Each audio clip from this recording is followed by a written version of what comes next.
ദിവസവും വന്നു ചേരുകയാണ്.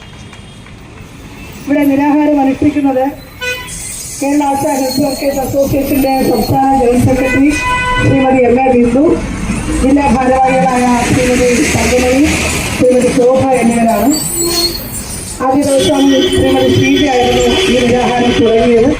പക്ഷേ 2 ദിവസം പിന്നിട്ടപ്പോൾ കാര്യമായ ആരോഗ്യ പ്രശ്നങ്ങൾ ഉണ്ടായതിനെ തുടർന്ന് ആശുപത്രിയിലേക്ക് മാറ്റുകയും അടുത്ത ഉടനെ നിരാഹാരത്തിലേക്ക് പ്രവേശിക്കുകയും ചെയ്തു. ഞങ്ങൾ ഒരു നീണ്ട നിര ആളുകളാണ് നിരാഹാരത്തിലേക്ക് കയറാൻ വേണ്ടി ഇവിടെ ലിസ്റ്റിൽ പേര് നിൽക്കുന്നത്. അതുകൊണ്ട് ഏതെങ്കിലും ഒരാൾക്ക് ക്ഷീണം വന്നാൽ അടുത്ത നിമിഷം നിരാഹാരം അനുഷ്ഠിക്കാനുള്ള ആളുകൾ ഇവിടെ ഉണ്ട്. എത്ര പേര് വേണമെങ്കിലും നിരാഹാരം അനുഷ്ഠിക്കാൻ പറ്റുന്നൊരു സാഹചര്യമുണ്ട്. ഇന്നലെ ഏതായാലും ഞങ്ങളൊരു പുതിയൊരു പ്രഖ്യാപനം നടത്തി.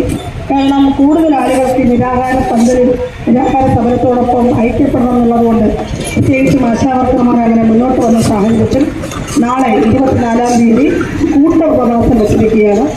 രാവിലെ 10 മണി മുതൽ വൈകുന്നേരം വരെ ഈ സമരപ്പന്തലിലും ഇവിടെ എത്തിച്ചേരാൻ പറ്റാത്ത ആശാവർക്കർമാർ അവരവരുടെ ജില്ലകളിൽ അവരവരുടെ PHCകളിൽ നാളെ ഉപവാസ സമരത്തിലാണ്.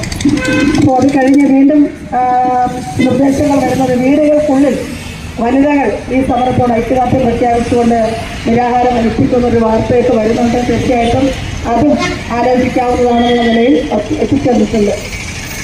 ഇനിയുള്ളവരെ, ഈ പിന്തുണ, നമുക്ക് വരുന്ന പിന്തുണ നമ്മളെ അത്ഭുതപ്പെടുത്തുന്നു.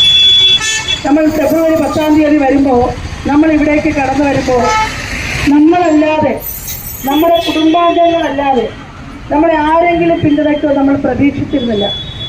പക്ഷെ ഓരോ ദിവസം പിന്നിടുമ്പോഴും ഈ 42